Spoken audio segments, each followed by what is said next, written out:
Lämpimästi tervetuloa Onnisen tekniselle tauolle. Minun nimeni on Tomi Kontkanen, toimin Onnisella valaistuksen kategoriapäällikkönä sekä vastaan valaistuksen projektimelin tukitiimin toiminnasta ja kehittämisestä. Tämänkertaisen tekninen tauko webinaarisisällöstä vastaa Haidalight. Päivän aiheena meillä on loisteputkien korvaaminen ja aiheesta meille on kertomassa Janne Juvonen. Siirrytään pidemmittä puhetta itse aiheeseen ja luovutetaan puheenvuoro Haidalightille. Janne Juvonen, ole hyvä. Kiitos Tomi. Tervetuloa tosiaan kaikille munkin puolesta. Eli mä oon tosiaan Janne Juvonen Haidalightilta. Ja tänään meillä on aiheena loisteputkivalaisimien korvaaminen. Ja koulutuksen tavoitteena on siis se, että tarjotaan teille enemmän työkaluja siihen, että pystyisitte mahdollisimman helposti valitsemaan, että millä LED-valaisimella voitte nuo loisteputkivalaisimet korvata. Ja aihealue ollaan valittu siitä syystä, että on tietysti ajankohtainen. Loisteputkivalaisimet on markkinoilla ollut tosi yleisiä ja vuonna 2023 on linjattu, että Euroopan alueella loisteputkivalaisimia ei saa maahan tuoda tai tuottaa, koska niissä on käytetty elohopea, mikä on tämmöinen merkittävä ympäristömyrkky. Ja tämä tietysti johtaa siihen, että loisteputkivalaisimista luovutaan ja tämmöinen luontainen vaihtoehto on siirtyy LED-valaistukseen. No, mitä hyötyjä sitten loisteputkivalaisemmista siirtymisellä LED-valaistukseen saadaan aikaa, muuta kuin tietysti se, että vältetään elohopeen käyttöä, niin ensisijainen asia on tietysti se, että LED-valaisimet on huomattavasti hyötysuhdeltaan parempia, mikä tarkoittaa sitä, että kun siirrytään LED-valaistukseen, niin saadaan aikaan merkittäviä energiansäästöjä. Eli päivittämällä valaistus LED-valaistukseen, niin voidaan puhua 70% energiasäästöistä jopa paremmista luvuista. Mikä tarkoittaa tietysti sitä, että sähkölaskut on sitä kautta pienempiä ja tämähän on satsaus tulevaisuuteen, koska pienemmät sähkölaskut maksaa myöskin tämä remontin takaisinmaksua on itse asiassa tosi nopeita.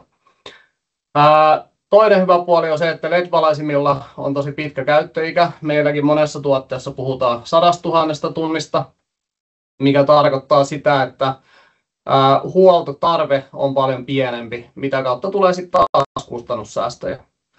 Ja iloinen myös yksi asia on se, että lopputulos on myöskin laadukkaampi, kun mennään LED-valaistukseen.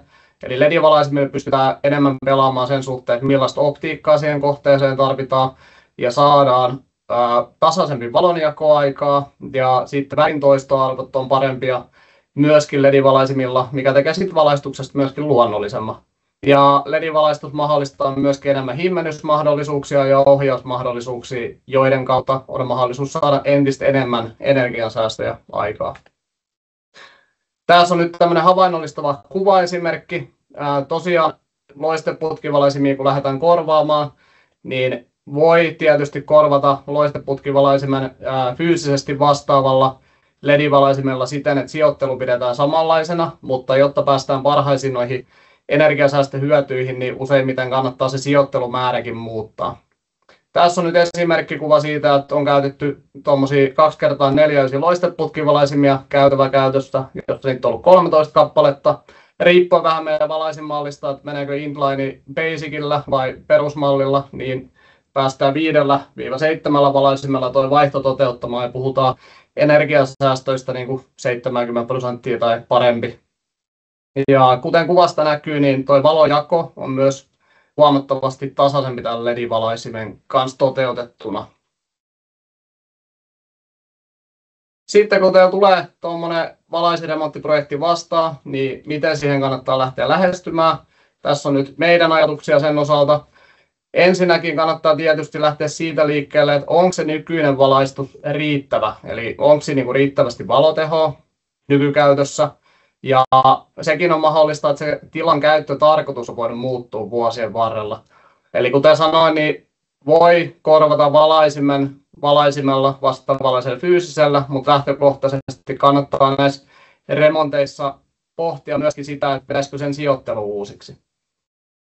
Sitten kannattaa tietysti ottaa huomioon, että voiko sitä olemassa olevaa johdotusta käyttää. Jos on sellainen tilanne, että johdotusta ei voisi käyttää, niin meillä on myös omat verstaspalvelut ja meidän verstalla voidaan liittää valaisimiin valmiit kaapeloinnin pikaliitijärjestelmillä. Eli jos tarvitsee johdatus uusia, niin me voidaan myöskin siinä helpottaa, että se kytkeminen ja uusien johdatusten vetäminen olisi mahdollisimman helppoa.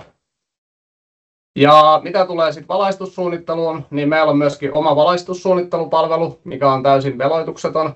Eli sitten kun teillä kohteet tulee vastaan, niin kannattaa heittää meille palloa, että tämmöinen kohde, mitä te ehdotatte tähän ratkaisuksi.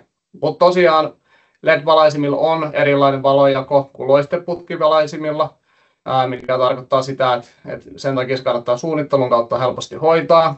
Ja samaan valaistusvoimakkuuteen päästään pienemmillä valaisinmäärillä. Että tämmöisen suunnittelun kautta pystytään varmistamaan semmoinen hyvä sijoittelu, että saadaan oikeasti tasainen valoaikaa ilman, että siellä olisi mitään häikäisyjä tai varjoja.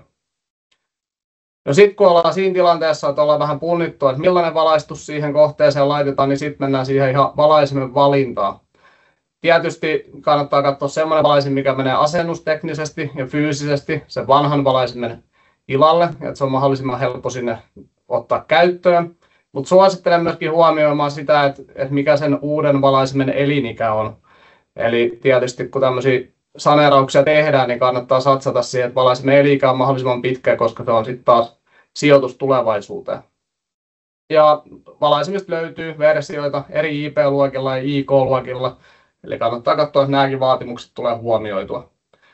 Valaistuksen ohjaus on myös sellainen asia, mikä kannattaa huomioida, eli esimerkiksi vaikka jollain aika yksinkertaisillakin liiketunnisteratkaisuilla voidaan alentaa noita energiakustannuksia merkittävästi, että valaisimet ei ole päällä silloin, kun kohteessa ei ole ketään, joka niitä valoja olisi näkemässä. Meidänkin valikoimasta löytyy muun muassa nykyään langattomaa ohjaukseen ja kasampituotteita, eli niissä ollaan myös mielellään avuksi. No sitten kun ollaan siinä tilanteessa, että ollaan niin kuin katsomassa, että mikä valaisin kohteeseen otetaan, ja varsinkin niissä tilanteissa, että jos ihan haluatte katsoa, että mikä on niin kuin fyysisesti ja asennusteknisesti vastaavan tyyppinen valaisin, niin meillä löytyy tämmöinen korvausgeneraattori meidän nettisivuilta. Toimii yksinkertaistettuna siten, että vedetään liukuvalikosta, minkä tyyppistä valaisinta haetaan, onko PL-valaisin kyseessä vai T5 tai T8 loisteputki. Ja sitten kun tämä antaa ehdotuksen, niin jos tästä painaa korvaavuustaulukkoa, niin sitten se laajentaa sen vielä tämmöiseen isompaan näkymään, missä näkyy eri pienloisteputkivalaisin vaihtoehtoja ja mitkä meidän varianteista olisi siellä lähimmät sopivat. Ja jos täältä klikkaa tuotetta, niin se vie meidät sitten tuotesivulle. Täällä löytyy sitten kattavasti kaikki tekniset tiedot tuotteelle. Ja täältä voi esimerkiksi näpäyttää, niin saisi esimerkiksi tuommoisen koostetun PDF:n tälle kyseiselle valaisimelle.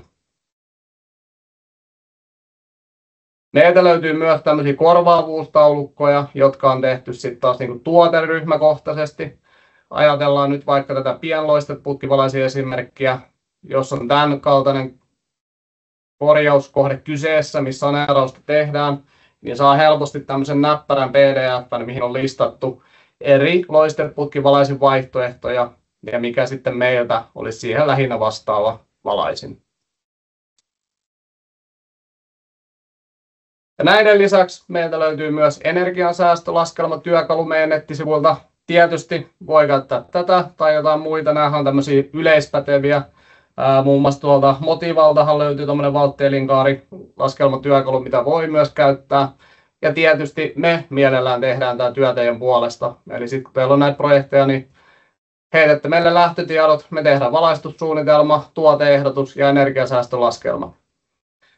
Mutta tässä on tosiaan elävä esimerkki, mikä on itse asiassa toteutettu kohde.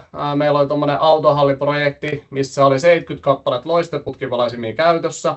Käyttöaika oli noin 8 tuntia vuorokaudessa ja tässä kohteessa haluttiin pitää olemassa oleva johdatus ja sijoittelu. Ja laskelmien kautta päädyttiin siihen, että Lightline IP65 on siihen paras vaihtoehto. Tehtiin itse asiassa myös luksimittaukset siinä vaiheessa, kun tätä remonttia lähdettiin tekemään. Ja siellä oli valotaso 300 luksia loisteputkilla ja näillä uusilla Lightline-valaisimilla päästiin 400 luksin valaistusvoimakkuuteen, eli saatiin merkittävä nosto myöskin siihen valaistusvoimakkuuttasoon. Ja tästä nostosta huolimatta niin säästöissä puhutaan kuitenkin 60% energiasäästöistä. Mutta tosiaan energiasäästölaskelma työkalu löytyy meidän nettisivuilta, mutta voidaan myöskin teidän puolesta ja mielellään teidän puolesta tehdään. haluan tähän loppuun vähän nostaa vielä niin kuin tuotteita, mitä oikeasti konkreettisesti Haidan Lightin valikoimasta löytyy. Ja lähdettiin lähestymään tätä nyt niin, että on 3 tämmöistä esimerkkiä, joita meiltä kysytään ainakin tosi paljon. Eli ensimmäisenä loisteputken korvaaminen valomoduulilla. Ajatellaan sellainen tilanne, että sulla on esimerkiksi kotona on tuommoinen roiskevesitiivis loisteputkirunko, mikä on hyvässä kunnossa ja ei haluta sitä koko valaisinta vaihtaa, niin mitä ratkaisuja meiltä löytyy siihen, että voisi vaihtaa vaan sen niin valaistustekniikan sieltä sisältä. Sitten toinen asia, mikä käydään läpi, jos sulla on kohde, missä on paljon pienloisteputkivalaisimia, näitä on paljon kouluissa, toimistoissa, julkisissa tiloissa, ja näissä usein haasteena on se, että on vaikea löytää yhtä valaisinta, mikä kattaa tavallaan ne kaikki eri valaisinkoot ja tehovaihtoehdot, mitä niissä kohteissa on. Ja sitten viimeisenä näkökulmana otetaan meiltä sellainen tuote, mikä soveltuu hyvin niin kuin koko loisteputkivalaisimen korvaamiseen. Ja tässä ollaan lähdetty katsoa tätä enemmän niin kuin teollisuustiloja, hallia ja isompien kiinteistöjen kautta. Ja ensimmäinen on tosiaan Reline. Meidän valikoimasta ei löydy LED-putkia. Tämä on meiltä siihen vaihtoehtona ajatus. Eli tiivistettynä, kun sulla on tämmöinen roiskevesitiivis yleisvalaisimissa on loisteputket tilalla, niin meidän ajatus on se, että sen voi päivittää LED-aikaan tällä Reline-tuotteella.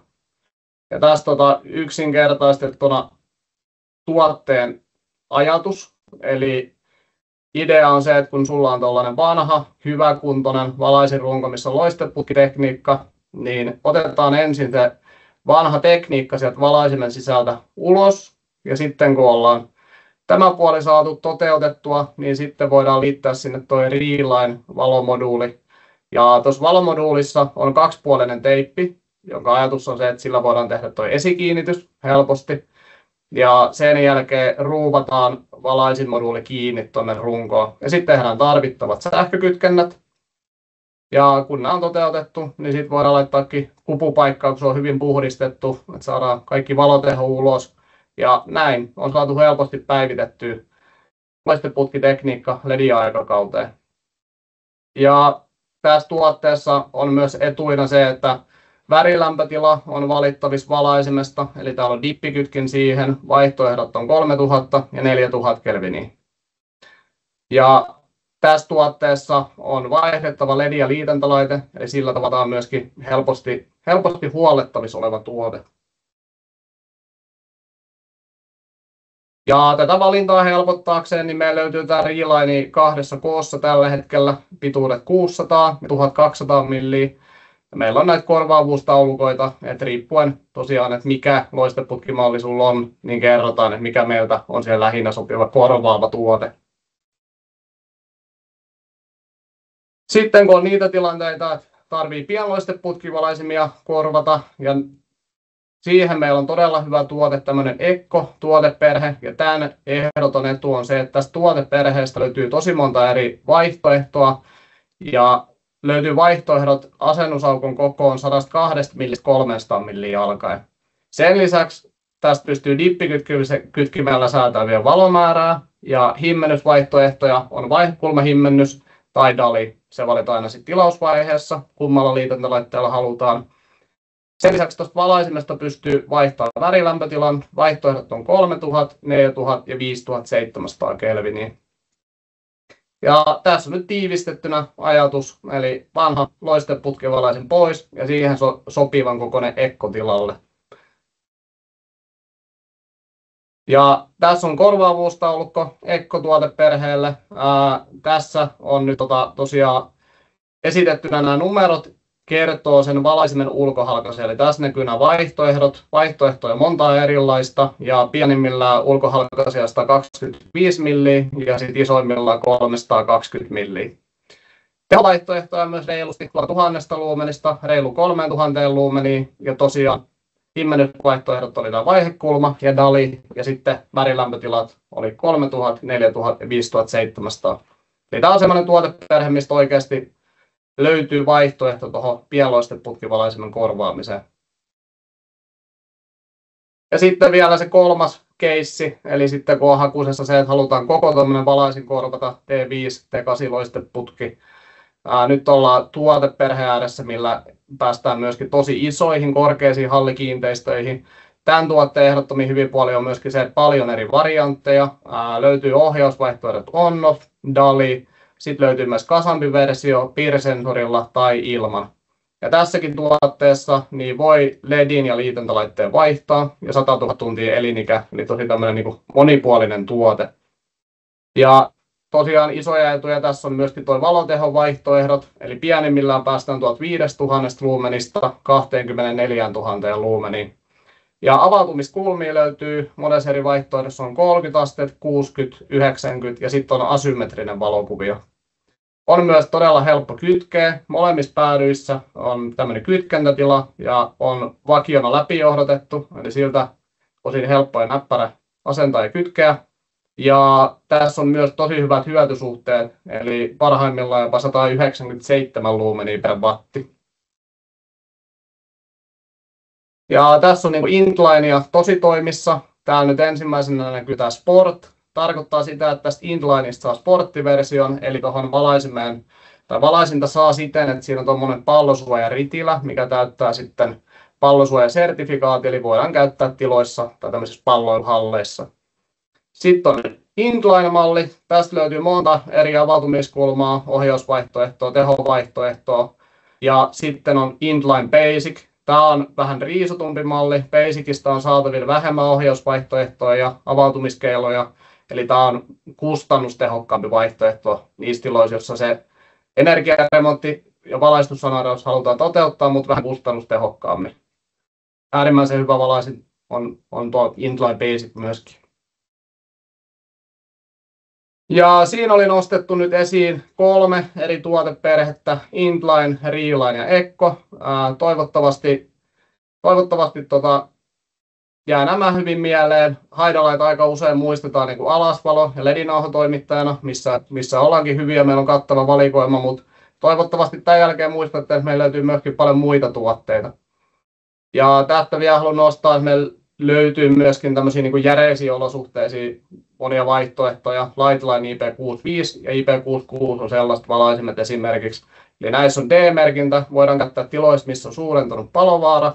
Ja sen lisäksi tämä Lightline IP66 Plus niin on ammoniakin kestävä, eli voidaan käyttää maatalouskäytössä esimerkiksi sikaloissa.